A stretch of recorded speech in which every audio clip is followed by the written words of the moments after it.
Hi guys, welcome back on my YouTube channel agriculture future.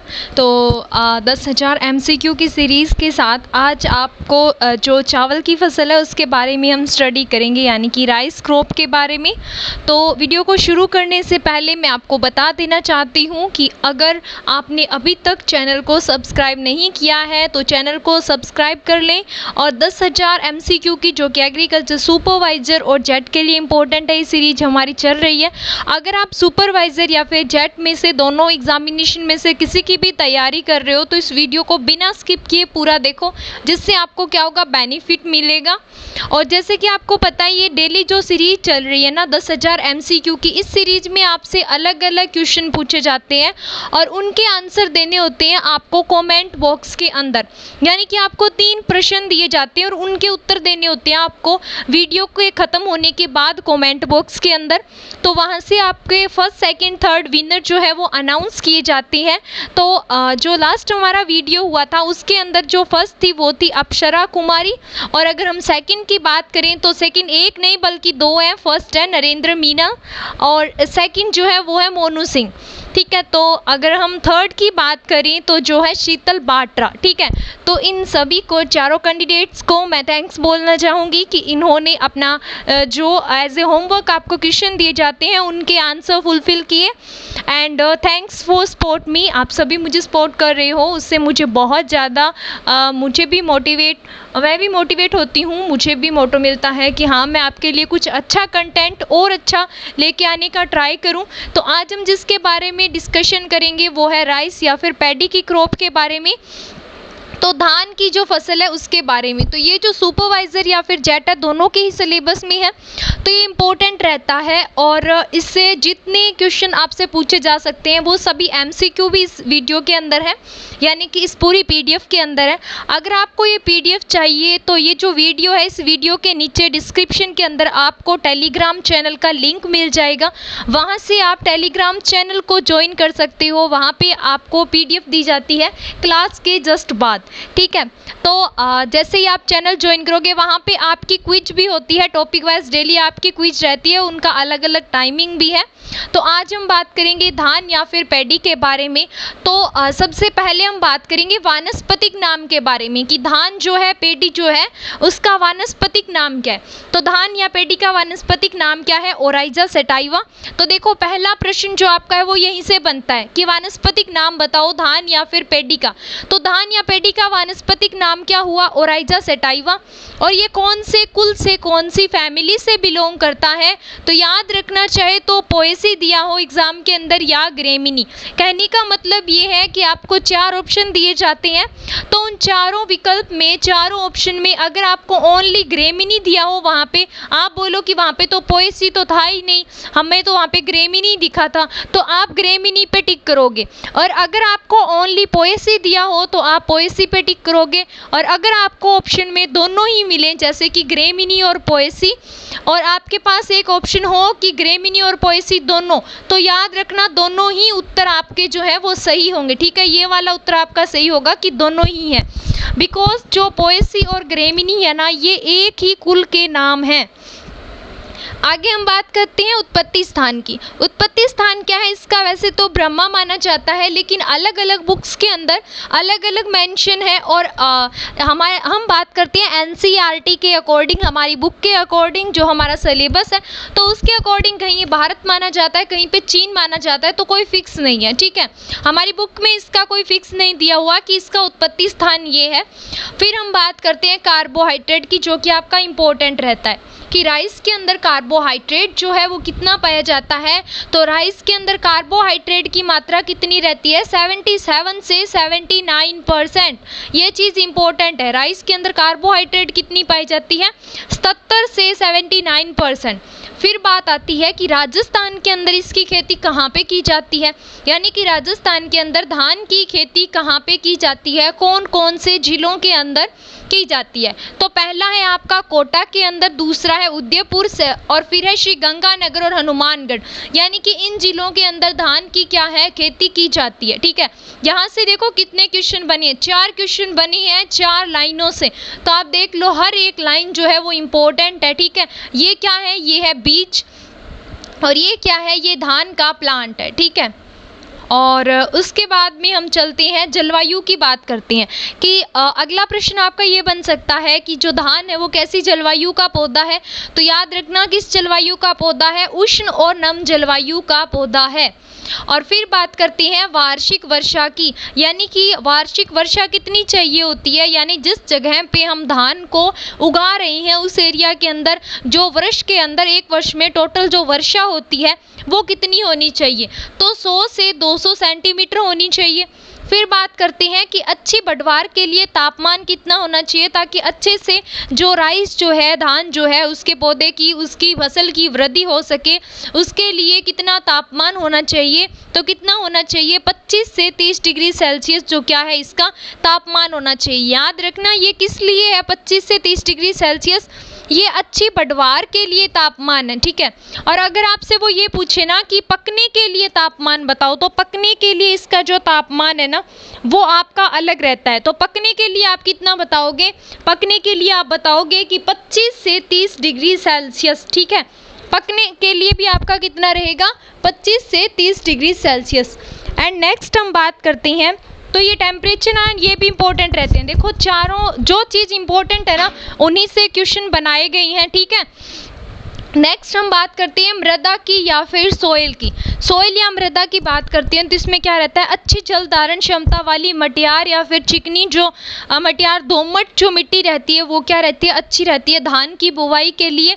और ऐसा माना जाता है कि जो काली मिट्टी है ना, आपको पता होगा काली मिट्टी किसके लिए बेस्ट मानी गई है, कॉटन के लिए, कपास के लिए काली मिट्टी को अच्छा माना गया है। तो ये बोला है कि धान जो है ना वो उसके लिए भी काली मिट्टी क्या है, उपयुक्त है, ठीक है। तो ये चीज़ भी इम्पोर्टेंट है। नेक्स्ट हम बात करते हैं कि खेत की तैयारी यानी कि फील्ड प्रिपरेशन। हमें धान की बुवाई करनी है तो उसके लिए क्या करना पड़ेगा, खेत की तैयारी भी तो करनी पड़ेगी कि खेत को सबसे पहले समतल करना पड़ेगा, ये सब क्रिया भी तो करनी पड़ेगी। तो उसके बारे में बता रहा है कि हमें उसके अंदर क्या करना है, यानी फील्ड प्रिपरेशन या फिर खेत की तैयारी में क्या करना है। तो पहला क्या है, खेत की 2 टाइप होते हैं, कौन कौन से, एक तो है खेत में सीधी बुवाई के लिए, ठीक है, और दूसरा कौन सा है, रोपाई द्वारा। एक तो ऐसा होता है कि हम क्या करते हैं डायरेक्ट बीजों को क्या है खेत के अंदर बुवाई कर देते हैं, और एक ये रहता है रोपाई द्वारा। रोपाई का क्या मतलब है कि पहले तो हम नर्सरी बनाएंगे छोटे से एरिया के अंदर, यानी कि मान लो इतनी ज़मीन है 1 हेक्टेयर, 1 हेक्टेयर में हमें क्या है धान की खेती करनी है। तो पहले हम एक छोटे से एरिया के अंदर क्या करेंगे, छोटे से एरिया में हम क्या करेंगे, जो गेहूं है उसके प्लांट को लगा देंगे, यानी नर्सरी बनाएंगे और वहाँ पे प्लांट को लगा देंगे। और फिर जब ये प्लांट बड़े हो जाएंगे थोड़े थोड़े, तो उसके बाद में हम क्या करेंगे, इन्हें 20 से या 21 दिन बाद हम क्या करेंगे, इसे मेन फील्ड के अंदर ट्रांसफ़र कर देंगे, यानी क्या करेंगे एक उचित दूरी के ऊपर इन्हें क्या करेंगे, अलग अलग रोपाई करेंगे इनकी, ठीक है। तो ये होती है रोपाई विधि और एक होती है डायरेक्ट। तो ये 2 टाइप्स थे, ठीक है। तो पहली पढ़ते हैं हम कौन सी है, खेत में अगर सीधी बुवाई करनी है तो उसके लिए हम ज़मीन को तैयार कैसे करेंगे। तो पहले क्या करेंगे, एक जुताई मिट्टी पलटने वाले हल से करते हैं, ठीक है। पहले क्या करेंगे, हम एक जुताई करेंगे मिट्टी पलटने वाले हल से, जिससे क्या है मिट्टी क्या है पूरी पलट दी जाएगी। उसके बाद में 2 से 3 बार हैरों या कल्टीवेटर या देसी हल से, ठीक है, देसी हल का यूज़ करेंगे या फिर 2-3 बार हैरो करेंगे या कल्टीवेटर करेंगे। उसके बाद में क्या करेंगे, बुवाई से 15 दिन पहले सिंचाई करते हैं। जैसे ही हमें पता है कि अभी बुवाई करनी है उसके 15 दिन पहले हम क्या करेंगे, पानी दे देंगे खेत के अंदर, सिंचाई कर देंगे। फिर सिंचाई के 5 से 7 दिन बाद खरपतवार उग जाएंगे। मान लो कि ये हमारे पास ज़मीन थी 1 हेक्टेयर, इसके अंदर हमें बुवाई करनी है, तो उसके 15 दिन पहले ही हम क्या करेंगे, इसके अंदर पानी दे देंगे, ठीक है। पानी दे देंगे तो उससे क्या होगा, हमने पहले मिट्टी को पलट लिया था, उसके बाद में हैरों भी कर दिया था, जिससे क्या हुआ कि मिट्टी पूरी उलट पुलट हो गई है, ठीक है। तो जिससे अगर कोई और फसल का बीज है जो लास्ट ईयर हमने फसल ली थी उसका अगर कोई बीज रह गया या फिर कोई खरपतवार है, उनके कोई बीज अगर रहे हुए हैं, आपको पता है वो बहुत लंबे टाइम तक जीवित रहते हैं उनके बीज, उनके अगर कोई बीज रहे हुए हैं तो वो फिर क्या होंगे, वो अंकुरित हो जाएंगे, ठीक है, जर्मिनेट हो जाएंगे और फिर क्या होगा, जिससे उसके बाद में आसान होगा उन खरपतवारों को निकालना, क्योंकि उन्हें जैसे ही पानी मिलेगा वो क्या होंगे, अंकुरित हो जाएंगे। उसके बाद में हम क्या करेंगे, खरपतवारों को वहाँ से निकाल देंगे। 2 से 3 बार हैरों चलाएंगे और फिर पाटा लगा के जमीन को बिल्कुल समतल कर देंगे। ये मेथड अपनाया जाता है, ठीक है। ये देखो रोपाई विधि के अंदर इस प्रकार से रोपाई की जाती है। इस टाइप से देखो, हाथ से अलग अलग दूरी पे, ये देखो अलग अलग दूरी पे इसने ग्रो किया है, ठीक है। फिर है रोपाई द्वारा विधि, इसके अंदर पढ़ते हैं तो यहाँ पे क्या है, जहाँ पानी की पर्याप्त मात्रा हो, यानी कि जहाँ पे पानी की पर्याप्त मात्रा हो, 20 से 25 टन सड़ी गली गोबर की खाद प्रति हेक्टेयर बिखेर कर जुताई करते हैं, ठीक है। बस इतना ही किया जाता है इसके अंदर, रोपाई विधि के अंदर। मैंने आपको बता दिया किस टाइप से की जाती है। फिर नेक्स्ट बात आती है सीड रेट की, यानी बीज दर कितनी रखते हैं। मेन बात ये है, हमने ये तो पढ़ लिया कि एक तो सीधे ही खेत के अंदर बुआई करते हैं, यानी एक तो डायरेक्ट सोविंग करते हैं, और एक है रोपाई विधि से। 2 मेथड काम में लेते हैं, हमें इतना पता है। तो सीधा खेत में बुआई करते हैं उसमें कितना बीज लगता है, और रोपाई से करते हैं उसमें कितना बीज लगता है। तो देखो बिल्कुल हाफ लगता है, यानी कि सीधा खेत में बुआई करते हैं उसमें 80 से 100 केजी बीज लगता है 1 हेक्टेयर के लिए, और रोपाई में कितना लगता है, 40 से 45 केजी। रोपाई में इतना कम क्यों लगता है, क्योंकि पहले इसके अंदर हम नर्सरी तैयार करेंगे, मतलब एक छोटा सा स्लॉट ले लेंगे, छोटी सी जगह ले लेंगे खेत की, एक कोना, और वहाँ पे क्या करेंगे, इस 40 से 50 किलो बीज को बिल्कुल पास पास में डालेंगे। तो वहाँ पे क्या होगा, बहुत सारे पौधे ग्रो हो जाएंगे। जैसे कि ये देखो, ये झुंड जो यहाँ पे भी पड़ा हुआ है, ये रहा नीचे, और इसके हाथ में भी है। तो इसमें देखो कितने ज़्यादा पौधे हैं, मतलब इतना पास पास लगे होते हैं वहाँ पे पौधे। फिर ये क्या करेगा, इनको अलग करके एक जगह पे एक एक 2-2 पौधे लगा देगा, ताकि बाई चांस अगर एक पौधा खराब भी हो जाए तो दूसरा प्लांट क्या हो, उग सके, ठीक है। तो इसके अंदर क्या होता है, जैसे हम गेहूं वगैरह की बुआई नहीं करते सीड ड्रिल से या फिर डायरेक्ट छिड़काव करके, उस प्रकार से किया जाता है। तो इसमें क्या है, बीज ज़्यादा लगता है। तो होते किस टाइप से, ये देखो ये है चावल, इसके अंदर रहती हैं, इनके अंदर रहती हैं, ठीक है। इन्हें क्या बोला जाता है, इन्हें कैरोप्सिस बोलते हैं, ठीक है। ये जो इस टाइप के होते हैं ना, इनके अंदर ये जो बीज है इन्हें कैरोप्सिस बोला जाता है। और ये जो बाहर वाली स्ट्रक्चर है, ये ब्राउन कलर की, मतलब गोल्डन कलर की जो दिखाई दे रही है, इसे लेमा और पैलिया बोलते हैं। और अगर इसे कंबाइन हम इकट्ठा बोले लेमा और पैलिया को, तो इसे हुल बोला जाता है। क्या बोला जाता है, हुल बोला जाता है। फिर है बुवाई का समय, यानी कि टाइम ऑफ सोविंग, इनकी बुवाई कब की जाती है, सोविंग का टाइम क्या है। तो बुवाई या फिर सोविंग का टाइम क्या है, तो इसके अंदर इसकी बुआई की जाती है 15 जुलाई तक, ठीक है। और जब मानसून की वर्षा शुरू होती है ना, मानसून की बरसात शुरू होती है, तो उसी टाइम क्या है, बुवाई कर देनी चाहिए।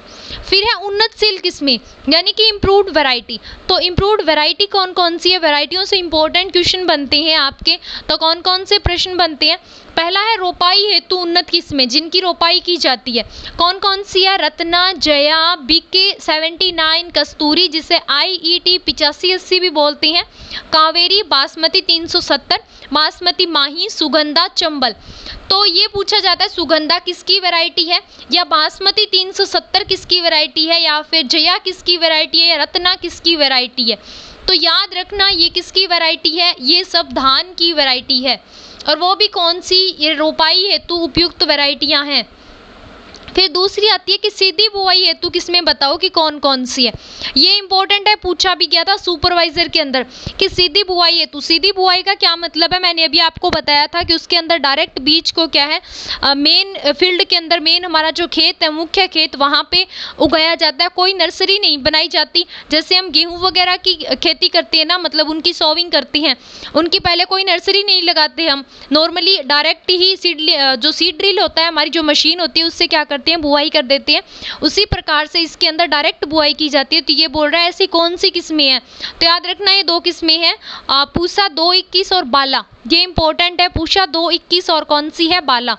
फिर है संकर किस्में, तो संकर किस्में कौन सी है, पंत संकर धान 1, HRI 120, पूसा राइस हाइब्रिड 10 जिसे कि PRH 10 बोलते हैं।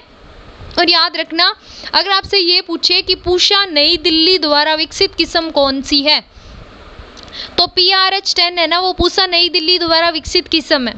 फिर है अन्य किस्में कौन कौन सी है, तो पूसा 33, पूसा 44, गोविंद और संकेत 4 और IR 20 या पूषा सुगंधा 2, 3, 4, 5, ये वैरायटीज़ हैं धान की। इनसे इंपॉर्टेंट क्वेश्चन बनते हैं, सभी वैरायटीज़ को याद कर लेना। फिर है बीजोपचार।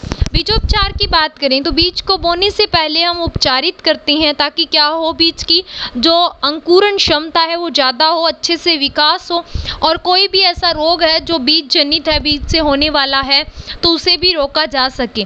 ठीक है, तो बीज उपचार या फिर सीड ट्रीटमेंट की बात करें तो थोथे बीजों को अलग करने के लिए, जो हल्के बीज होते हैं उनको थोथे बीज बोलते हैं। ठीक है, तो उनको अलग करने के लिए हम क्या करेंगे, 2% नमक का घोल लेंगे और उसमें डाल देंगे बीजों को, और फिर क्या करेंगे, उन्हें अच्छे से हिलाएंगे। तो उससे क्या होगा कि जो हल्के बीज हैं, जो थोथे बीज हैं, वो ऊपर आ जाएंगे, और जो अच्छे बीज हैं वो क्या होंगे, पैंदे के अंदर नीचे बैठ जाएंगे। तो ऊपर से बीजों को, जो हल्के बीज हैं उनको हटा के साइड में कर देंगे, और जो नीचे बैठे हुए बीज हैं उन्हें क्या करेंगे, निकाल लेंगे, और उसके बाद में उन्हें पानी से धो के, साफ पानी से, और फिर उन्हें सुखा दिया जाता है। फिर है कि धान को जो जीवाणु अंगमारी रोग लगता है धान के अंदर, तो उससे बचाव हेतु हम क्या करते हैं, तो उससे बचाव हेतु क्या करते हैं, 25 ग्राम पादप फफूंदनाशी 2% का यूज़ किया जाता है। ठीक है, 25 ग्राम जो पादप फफूंदनाशी होता है ना, कार्बेंडाजिम 2.5 ग्राम पर किलो यूज़ करती है। और क्या यूज़ करते हैं, 1.50 ग्राम स्ट्रेप्टोसाइक्लिन 45 लीटर पानी में घोल बनाकर बीज जो है वो 12 घंटे तक इसके अंदर भिगो के रखते हैं। ठीक है, स्ट्रेप्टोसाइक्लिन का घोल बनाएंगे, 45 लीटर पानी के अंदर 1.50 ग्राम डालेंगे, और उसमें बीजों को क्या है 12 घंटे तक भिगो के रखेंगे। फिर है अंकुरण क्षमता पौधों की बढ़वार तेज करने हेतु क्या करना चाहिए, यानी कि अंकुरण क्षमता को बढ़ाने के लिए और पौधों की बढ़वार को तेज करने के लिए क्या करेंगे, 1% सोडियम हाइपोक्लोराइड का घोल लेंगे, जिसमें हम क्या करेंगे, 1% सोडियम हाइपोक्लोराइड के घोल के अंदर हम 30 से 35 किलो बीज डालेंगे और उसे 12 घंटे तक भिगो के रखेंगे, जिससे क्या होगा, बीजों की जो अंकुरण क्षमता है वो भी बढ़ेगी और पौधों की बढ़वार जो है वो भी क्या होगी, तेज होगी। फिर हम बुवाई की विधियों की बात करते हैं कि मेथड ऑफ सोविंग कौन सा है, यानी कि बुवाई की विधि कौन कौन सी है, किस किस विधि से बुवाई की जा सकती है जो धान की। तो पहली हम बात करते हैं खेत में सीधी बुवाई विधि कौन सी है।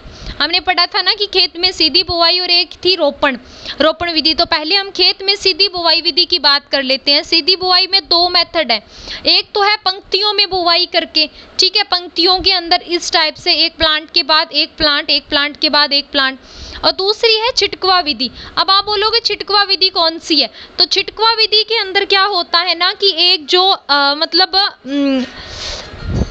छिटकवा मेथड के अंदर क्या होता है कि इसके अंदर एक कोई भी पात्र लिया जाता है और जिसके अंदर क्या रहता है, बीज को डाला जाता है, राइस के बीजों को डाला जाता है, और उसके बाद में क्या रहता है कि हाथ द्वारा बीजों को क्या है डायरेक्ट ज़मीन के ऊपर फैलाया जाता है। ठीक है, ज़मीन के ऊपर डाल दिया जाता है बीजों को।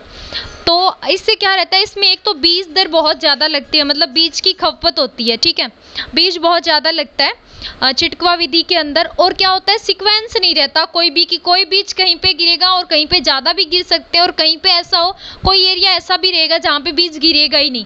ठीक है, तो छिटकवा विधि के अंदर कुछ लॉसेस भी हैं। तो उसके बाद में हम बात करेंगे कि पंक्तियों से बुवाई करके, कि पंक्तियों से बुवाई के अंदर क्या है। तो इसमें क्या करेंगे, देसी हल या सीड ड्रिल द्वारा 20 सेंटीमीटर की दूरी पर कतारों में करते हैं। ठीक है, यानी कि कतार से कतार की दूरी, ये पूरी एक कतार होगी, ये प्लांट लगे हुए हैं, ये मान लो दूसरी कतार है, तो ये बोला इन दोनों कतारों के बीच की जो दूरी है ना, ये आप 20 सेंटीमीटर रखो और ऐसी कतारें बनाते चले जाओ। ठीक है, तो ये वाला मेथड रहता है। फिर हम बात करेंगे नेक्स्ट कि ये जो मेथड है आपका पंक्तियों में बुवाई विधि, तो पंक्तियों में बुवाई विधि के अंदर भी 2 मेथड है। ठीक है, तो पहला कौन सा है, ले युक्त खेत में सीधी बुवाई, ले युक्त खेत में जो सीधी बुवाई है, और सेकंड कौन सा है, ले रहित नीची जो मृदाओं में, जो नीचे की मृदाओं में सीधी बुवाई करते हैं। ठीक है, तो पहले हम बात करते हैं ले युक्त खेत में सीधी बुवाई की। तो ले युक्त खेत के अंदर जो सीधी बुवाई होती है उसमें क्या है, ले मृदा जो पडल सोइल में 100 kg अंकुरित बीजों को सीधे छिटक कर बोया जाता है। ठीक है, ले युक्त खेत में क्या करते हैं, सीधी बुआई कैसे करती हैं, जो ले मृदा होती है ना, पडल सोइल होती है जिसमें पडलर की सहायता से जिसे पडल किया जाता है, उसमें क्या करेंगे 100 kg अंकुरित बीजों को सीधे छिटक कर बोया जाता है। ठीक है, 100 kg जो अंकुरित बीज होते हैं ना उनको डाल दिया जाता है, छिटक दिया जाता है सोइल के ऊपर, और उसके बाद में ले रहित जो नीची मृदाएं होती है उनमें क्या किया जाता है, सीधी बुआई के लिए शुष्क बीजों को छिटक कर बोया जाता है, और कतार में 20 सेंटीमीटर की दूरी पर। ठीक है, कतारों की दूरी कितनी रखी जाती है, 20 सेंटीमीटर। Okay, 1 second.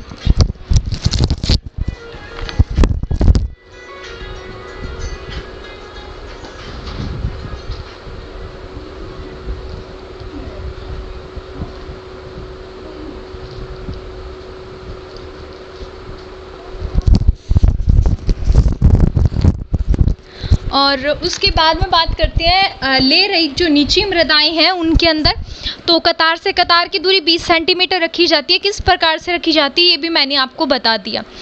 उसके बाद में है रोपाई विधि द्वारा। अभी हमने सीधी बुवाई के 2 मेथड पढ़े थे, अब बात करते हैं रोपाई विधि द्वारा कैसे करते हैं। तो ले युक्त मृदा में नर्सरी में पौध तैयार करते हैं पहले तो, और जब पौध तैयार करते हैं उसके बाद में मेन फील्ड के अंदर जब डाला जाता है ना, तो दूरी कितनी रखी जाती है, कतार से कतार की और पौधे से पौधे की दूरी कितनी रखी जाती है। मान लो ये क्या है, हमारे बीज हैं, ठीक है, प्लांट है, मतलब ये तो पूरी एक कतार होगी, और ये भी क्या है, हमारे प्लांट्स है, ये दूसरी कतार होगी। तो अब ये इस कतार से इस कतार के बीच की जो दूरी है ये कितनी रखेंगे, 20 सेंटीमीटर। और ये एक पौधा है, ये दूसरा पौधा, इन दोनों पौधों के बीच की जो दूरी है इसे कितना रखेंगे हम, 10 सेंटीमीटर। ठीक है, तो नेक्स्ट हम बात करते हैं एक स्थान पर 2 या 3 पौधे रोपने चाहिए। क्यों, क्योंकि मैंने आपको पहले भी बताया था, हो सकता है कि नहीं हो, एक आधा प्लांट खराब हो, तो उसकी वजह से क्या होगा, दूसरा प्लांट जो है वो क्या होगा, अंकुरित हो जाएगा। फिर है किसकी सहायता से करनी चाहिए, तो ऑटोमेटिक पेडी प्लांटर जो होते हैं उससे रोपाई करनी चाहिए। और फिर है नर्सरी तैयार करने की विधियाँ, यानी कि हम क्या करेंगे, अब आपको ये तो पता ही है कि हमने रोपण विधि पढ़ रहे हैं, तो रोपण विधि में हमने बोला था कि हम नर्सरी तैयार करेंगे। तो नर्सरी तैयार करने की कौन कौन सी विधियां हैं, पहली है आपकी गीली क्यारी विधि, दूसरी है शुष्क क्यारी विधि, और तीसरी कौन सी है, डेपोग विधि। ये 3 विधियां हैं जो काम में ली जाती है। डेपोग आपके लिए इंपॉर्टेंट रहता है। तो ये टाइप देख लो नर्सरी के कौन सी है, वेट बेड है, यानी कि ये जो है आपकी गीली क्यारी विधि है। ठीक है, और ये कौन सी है, आपकी शुष्क क्यारी विधि है, और ये है डेपोग। ठीक है, तो ये मॉडिफाइड मैट और ये जो बल्ब ट्राई है ये अपने अंदर अभी नहीं है, यानी कि अपने सिलेबस में नहीं है। अपने 3 पढ़ना है, 3 मेथड पे ध्यान दो। वेट के अंदर क्या रहता है, ये देखो पानी भरा हुआ है, और ड्राई के अंदर क्या है, इनके अंदर पानी नहीं भरा हुआ। और इसके अंदर क्या है, डेपोग मेथड में आप देख सकते हो ये पूरी लेयर है, इसे ही उठा दिया जाता है यहाँ से। इसका एक और ये देखो इस टाइप से रहता है, इस पूरी लेयर को बाद में उठा दिया जाता है। ठीक है, और फिर क्या करते हैं, इसे अलग करके प्लांटिंग की जाती है। इस प्रकार से रहता है डेपोग मेथड के अंदर। फिर पहले मेथड की बात करते हैं कि गीली क्यारी विधि जो है उसके अंदर क्या करते हैं, तो खेत में पानी भरकर पडलर की सहायता से क्या करेंगे, 2 से 3 जुताई की जाती है। और फिर क्या करेंगे, 1-2 दिन बाद नर्सरी क्षेत्रों को छोटे छोटे भागों में बांटकर क्यारियां बना देते हैं। और फिर 1 हेक्टेयर धान की बुवाई के लिए कितने क्षेत्र की आवश्यकता होती है, ये इंपॉर्टेंट है। तो कितने क्षेत्र की आवश्यकता होती है, 8 × 1.25 मीटर। ठीक है, 25 मीटर की हम क्या करेंगे, 50 क्यारियां बनाएंगे, यानी कि 8 × 125 मीटर की हम क्या करेंगे, 50 क्यारियां बनाएंगे, जिनकी लेंथ क्या रखेंगे, 8 × 1.25। ठीक है, ये लेंथ रखेंगे। 1 हेक्टेयर में धान की बुआई की बात कर रहे हैं। फिर बात कर रहा है उर्वरक की, कि इससे कितना उर्वरक देना चाहिए, यानी कि खरपत जो आपने हमारी जो उर्वरक मतलब जो फर्टिलाइजर जो रहते हैं, तो 250 ग्राम यूरिया देंगे हम, और 500 ग्राम SSP देंगे। और ये किसके लिए, ये 10 वर्ग मीटर एरिया की बात कर रहा है, 1 हेक्टेयर की बात नहीं कर रहा, 10 वर्ग मीटर की बात कर रहे हैं। और फिर है कि अंकुरित बीज बोए जाते हैं, तो उसमें क्या रहता है 24 घंटे पानी में भिगोते हैं, पहले बीजों को 24 घंटे पानी में भिगोते हैं और उसके बाद में क्या करेंगे 24 घंटे बाद बीजों को बाहर निकालेंगे पानी से और फिर क्या करेंगे कोई भी बोरी ले लेंगे या फिर कपड़े से क्या करेंगे उसे ढक देंगे, जिससे कि क्या होगा वो अंकुरित हो जाएंगे। जब उन्हें मतलब थोड़ी गर्मी मिलेगी तो जिससे क्या होंगे वो अंकुरित हो जाएंगे और अंकुरित होने के बाद हम क्या करेंगे जो ले युक्त मिट्टी है ना उसमें क्या करेंगे इसे छिटक देंगे इन बीजों को। फिर 20 से 30 दिन बाद क्या होंगे पौध रोपाई के लिए बिल्कुल तैयार हो जाती है। ये भी इंपॉर्टेंट है, आपसे पूछा जाता है कि इस विधि के अंदर बताओ कितने दिन में तैयार होगी, इस विधि के अंदर बताओ। तो याद रखना गीली क्यारी विधि के अंदर 20 से 30 दिन के अंदर आपकी जो पौध है वो पक के बिल्कुल तैयार हो जाती है, यानी कि पौध रोपाई के लिए तैयार हो जाती है। हम उसे मेन खेत में लगा सकती है, जो हमारा मुख्य खेत है वहाँ पे हम लगा सकते हैं। फिर है बीज की मात्रा, तो 750 ग्राम बीज की मात्रा कितनी रखते हैं 750 ग्राम से 1 किलो प्रति क्यारी रखी जाती है। ये एक क्यारी की बता रहा है, वैसे अलग अलग रखी जाती है, बीजों की वैरायटियां अलग अलग है, उनके अकॉर्डिंग अलग अलग रखी जाती है। लेकिन नॉर्मली बात करें कि बीज की मात्रा कितनी रखेंगे एक क्यारी के अंदर, नर्सरी बनाते टाइम बात कर रहा है कितनी रखनी चाहिए, तो कितनी रखेंगे 1 किलो प्रति क्यारी रखी जाती है। फिर नेक्स्ट बात करेंगे शुष्क क्यारी विधि की। ठीक है, गीली क्यारी विधि हो गई, अब शुष्क क्यारी विधि की बात करते हैं। तो 2 से 3 जुताई करके मिट्टी को भुरभुरा बना लिया जाता है पहले तो। फिर क्यारियां बनाने के बाद 10 सेंटीमीटर की दूरी पर कतारों में बोना चाहिए। अब ये दूरी याद रखना 10 सेंटीमीटर रखते हैं इसके अंदर कतार की दूरी शुष्क क्यारियों के अंदर। शुष्क क्यारी विधि में आपको बता दूं कौन सी है कतार की दूरी, इस डायग्राम में बता दूं। जैसे कि ये देखो ये एक कतार है, ये पूरी ये कतार है, ये दूसरी कतार है, इन दोनों के बीच की दूरी है ना ये बोल रहा है कि ये 10 सेंटीमीटर ही रखो, इससे ज़्यादा मत रखो। ठीक है, अभी समझ आया कतार से कतार के बीच की दूरी क्या होती है। तो ये बोला 10 सेंटीमीटर दूरी रखते हैं कतार से कतार की। फिर है पौधे में 20 से 25 दिनों में रोपाई के लिए तैयार हो जाते हैं। याद रखना शुष्क क्यारी विधि में कितने दिनों में तैयार हो रहे हैं 25 से 30 दिन के अंदर, और इसमें कितने दिन में तैयार हो रहे थे 20 से 30 दिन के अंदर। ये इन दोनों के अंदर क्या है मेन डिफरेंस है। फिर बात करते हैं हम डेपोग विधि की। डेपोग विधि है हमारी थर्ड मेथड है। तो डेपोग विधि के अंदर आपसे ये प्रश्न पूछा जाता है, ये स्टार लगाई हुई है, ये इंपॉर्टेंट है। तो IRRI जो है जिसे हम क्या बोलते हैं अंतर्राष्ट्रीय चावल अनुसंधान संस्थान यानी कि इंटरनेशनल राइस रिसर्च इंस्टीट्यूट, जो कि कहाँ पे है मनीला के अंदर फिलीपींस के अंदर। इसी से 3 प्रश्न बनते हैं। पहला तो ये कि IRRI का पूरा नाम बताओ, और फिर ये बनता है कि ये कहाँ पे स्थित है मनीला के अंदर स्थित है। ठीक है, और डेपोग विधि जो है ना वो किसके द्वारा या कहाँ से विकसित की गई, तो कहाँ से IRRI मनीला फिलीपींस से। बन गए ना 3 क्वेश्चन। इस टाइप से क्वेश्चन बनाया करो हर एक टॉपिक से, तो क्या होगा आपका एक भी क्वेश्चन नहीं छूटेगा, पूरी एग्रीकल्चर कवर हो जाएगी। फिर है 1 हेक्टेयर हमें क्या करना है 1 हेक्टेयर के अंदर हमें धान की रोपाई करनी है, तो उसके लिए हमें कितने पौधे चाहिए, यानी कि कितने एरिया के अंदर हमें पौधों को ग्रो करना पड़ेगा, कितने एरिया के अंदर हम नर्सरी बनाएं ताकि 1 हेक्टेयर एरिया के अंदर बुवाई कर सकें। तो कितने हेक्टेयर कितनी आवश्यकता होगी, कितनी जगह की 25 से 30 वर्ग मीटर क्षेत्र की आवश्यकता होगी। ये इंपॉर्टेंट है, 25 से 30 वर्ग मीटर क्षेत्र की आवश्यकता। और याद रखना डेपोग मेथड के अंदर मिट्टी की आवश्यकता नहीं होती। तो आप बोलोगे मिट्टी की आवश्यकता नहीं होती, तो डेपोग मेथड में क्या किया जाता है, तो डेपोग मेथड में क्या करते हैं 3 किलो यानी कि 3 किलो बीज लेते हैं पर वर्ग मीटर की बात कर रहे हैं के हिसाब से 1.5 सेंटीमीटर मोटी परत को पॉलीथीन चादर और केले के पत्तों, जूट के बोरों व सीमेंट के फर्श पर बिछाकर पर डे क्या करते हैं पानी देते हैं। ये देखो इस मेथड से केले के छिलके वगैरह बिछा के और मिट्टी के टच में नहीं आने दिया जाता, और ये पूरा मेथड जो है ये क्या है बनाया जाता है। उसके बाद में है नर्सरी में पौध संरक्षण, यानी कि जो नर्सरी है उसके अंदर पौध संरक्षण कैसे करेंगे कि उनके नाइट्रोजन वगैरह उनको उर्वरक की क्या कुछ डोज देंगे उसके बारे में। तो सबसे पहले हम बात करते हैं नाइट्रोजन की। तो नाइट्रोजन कितनी रखी जाती है 80 से 120 kg पर हेक्टेयर रखी जाती है। और फिर फॉस्फोरस की बात करें तो 40 से 60 केजी प्रति हेक्टेयर। पोटास कितनी रखी जाती है? 30 से 40 केजी प्रति हेक्टेयर। फिर है धान की रोपाई के 7 से 10 दिन बाद खेत में नील हरित शैवाल यानी कि जिसे हम बीजीए बोलते हैं। अब आप बोलोगे बीजीए क्या है? Blue green algae. जो ब्लू ग्रीन एल्गी डालती हैं कितने दिन बाद डालती हैं? 7 से 10 दिन बाद। ये चीज़ भी इंपॉर्टेंट है। और इसके अंदर कितना रखते हैं? 15 केजी बीजीए डालते हैं 1 हेक्टेयर के अंदर, ठीक है। तो इससे क्या होता है, जब हम बीजीए देते हैं ना खेत के अंदर, तो उससे क्या होता है कि 20 किलो नाइट्रोजन की बचत हो जाती है। यानी कि अगर हम 1 हेक्टेयर के अंदर 15 किलो ब्लू ग्रीन एल्गी जो है बीजीए जो है वो डालते हैं, तो हमें 20 किलो नाइट्रोजन जो है वो कम डालनी पड़ेगी, यानी उसकी आवश्यकता नहीं रहेगी। फिर हम बात करते हैं जस्ता। ये जो क्वेश्चन बारी बारी से आपसे पूछा जाता है वो कौन सा है कि जो धान है उसमें जिंक की कमी से कौन सा रोग होता है, या फिर क्वेश्चन ऐसे पूछा जाता है कि खैरा रोग जो लगता है वो किसकी वजह से लगता है। तो जस्ते की कमी से कौन सा रोग लगता है? खैरा रोग होता है। चाहे तो आपसे ये पूछ ले कि खैरा रोग किसकी वजह से होता है, तो याद रखना जिंक की कमी की वजह से होता है।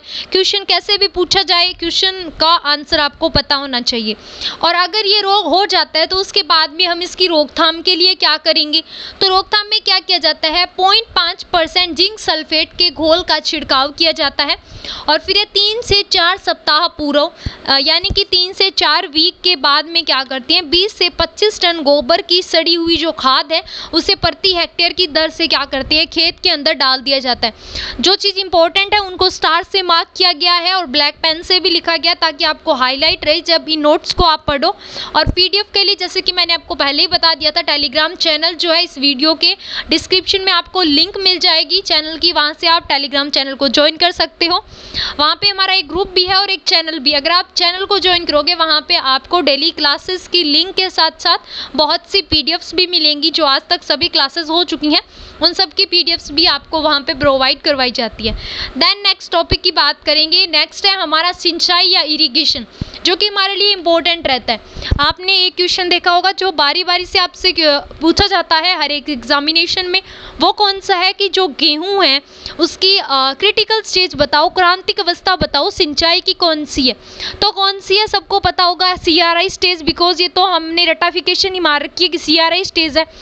तो उसी प्रकार से हर एक क्रॉप की अपनी अपनी एक क्या रहती है? क्रिटिकल स्टेज रहती है, ठीक है। सिंचाई की एक क्रिटिकल स्टेज रहती है। तो अब धान की हम बात करें तो कुल जल आवश्यकता की यानी टोटल हम 100% मान के चलते हैं, 100%। तो जितने पानी की आवश्यकता होती है ना धान को अपने पूरे लाइफ साइकिल के अंदर, उसका 40% जो पानी है वो कब देना होता है? जब हम पौधे को लगाते हैं ना तब से लेके कल्ले फूटने तक की क्रिया तक हमें क्या करना होता है? 40% पानी देना होता है तब तक, ठीक है। जितना टोटल पानी चाहिए होता है ना उसका 40% पानी तब तक देना होता है। बाकी 50% जो है वो कब देती हैं? बाली निकलने से लेके दानों में दूध भरने तक की अवस्था, यानी दाने जब थोड़े थोड़े परिपक्व होने लगेंगे तब तक देना चाहिए। बाकी का जो 50% है वो। फिर हम बात करते हैं, फिर अपना कितना रह गया? 10%। वो जब तक फसल पक के तैयार होगी ना तब तक देना होता है। तो 100% पूरा हो गया आपका। तो सबसे ज़्यादा पानी की आवश्यकता कब होती है? बाली निकलने से लेके जो अपने दाने होते हैं उसमें दूध भरने तक पानी की ज़्यादा आवश्यकता होती है, ठीक है। और एक चीज़ जो और इम्पोर्टेंट है वो है फसल पकने से 2 सप्ताह पहले ही क्या कर देना चाहिए? खेत में पानी पहले ही क्या कर देना चाहिए? खेत में भरे हुए पानी को निकाल देना चाहिए, ठीक है।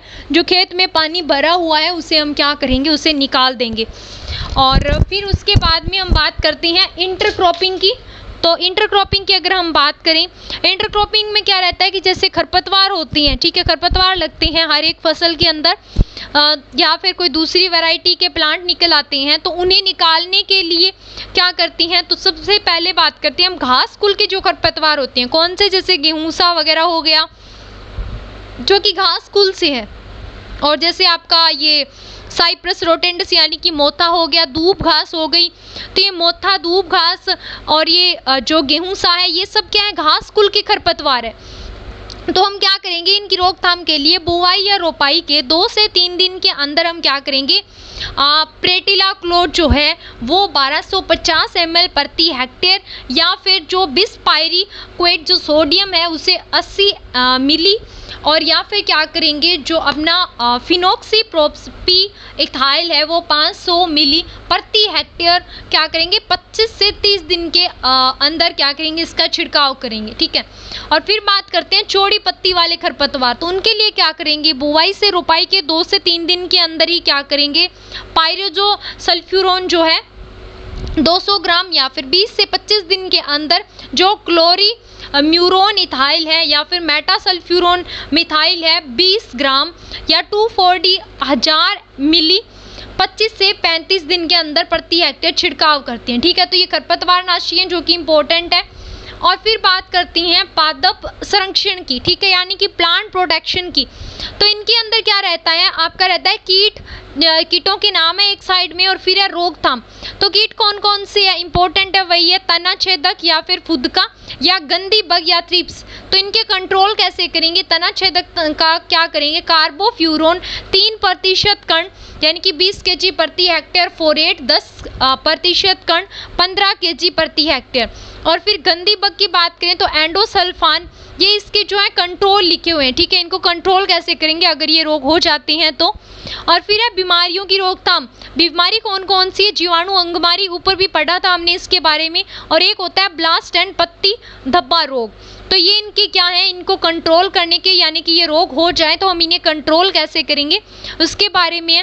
फिर जो हमारा लास्ट टॉपिक है वो है कटाई और मढ़ाई, यानी कि हार्वेस्टिंग या थ्रेसिंग कैसे करते हैं। तो दाने जब सख्त होने लग जाए ना, तो उस टाइम हमें क्या कर लेना चाहिए, कटाई कर देनी चाहिए। और फिर कटाई ठीक प्रकार से करने के लिए खेत में 10 से 15 दिन पहले क्या है, पानी को बाहर निकाल देना चाहिए, मतलब पानी देना बंद कर देना चाहिए फसल को। और धान के दानों को 14% नमी रहने तक सुखाना चाहिए, और उसके बाद में भंडारित करना चाहिए। ये इंपॉर्टेंट है, 14% नमी रहे तब तक। और फिर है फिर है जो धान से चावल और छिलका अलग करते हैं, तो चावल का रेशियो क्या रहता है 2% और छिलके का क्या रहता है 3%, यानी टोटल हमारे पास मटेरियल है मान लो 3%। तो उसमें से ये बोल रहा है कि 2% तो क्या रहेगा आपका चावल और 1% क्या रहेगा छिलका। ठीक है। फिर उपज की बात करते हैं, तो उन्नत किस्मों से 35 से 45 क्विंटल प्रति हेक्टेयर, यानी कि जहाँ पे सिंचाई नहीं होती, पानी अच्छी तरह से नहीं मिल पाता, उन एरिया की बात कर रहे हैं। फिर सिंचित एरिया जहाँ पे अच्छे से पानी मिलता है, वहाँ पे 50 से 60 क्विंटल प्रति हेक्टेयर, और नॉर्मली कितना रहता है 25 से 30 क्विंटल प्रति हेक्टेयर। ठीक है। तो ये क्या है, उपज है। और ये देखो चावल और उपज है। और उसके बाद में ये जो है इम्पोर्टेंट MCQ है, ये आपको PDF मिल जाएगी। और पहले भी हम जो है ये क्लास ले चुके हैं, ये PDF की आपकी एक क्लास हो चुकी है इससे पहले भी राइस के MCQ की। तो thanks for watching my video, मिलते हैं नेक्स्ट वीडियो में, तब तक के लिए टेक केयर। एंड आज के जो आपके क्वेश्चंस हैं उनके आंसर भी आपको कमेंट बॉक्स में देने हैं। तो नेक्स्ट क्रॉप मैं ये सोच रही हूँ कि नेक्स्ट क्रॉप आपकी जो है गन्ना रहेगी। ठीक है, यानी कि शुगर केन। इसी प्रकार से अगर आपको क्लासेज चाहिए कि साथ में आपको एक्सप्लेनेशन भी मिले और उसके बाद में उसके MCQ, देन आप मुझे कमेंट करके बता देना। उसमें क्या होगा, आपको बेनिफिट मिलेगा कि एक तो साथ में आपकी क्लास हो जाएगी और उसके साथ साथ आपको क्या रहेगा कि जो मटेरियल है वो भी मिल जाएगा और उस क्लास से रिलेटेड MCQ भी मिल जाएंगे। तो गन्ना जो रहेगा तो उसके मैं पहले आपको 3 प्रश्न देती हूँ। पहले आपको बताना है गन्ने का वानस्पतिक नाम क्या होता है, गन्ने में क्रोमोसोम नंबर यानी गुणसूत्र की संख्या क्या होती है, और गन्ने का उत्पत्ति स्थान कौन सा है। इन तीनों प्रश्नों के उत्तर आपको देनी है कमेंट बॉक्स के अंदर। तो मिलते हैं नेक्स्ट वीडियो में, तब तक के लिए टेक केयर। आई होप कि आपको वीडियो पसंद आया होगा, एंड वीडियो पसंद आए तो वीडियो को लाइक शेयर जरूर करना और अपने फ्रेंड्स के साथ भी शेयर करना। तो मिलते हैं नेक्स्ट वीडियो में, तब तक के लिए टेक केयर, बाय बाय।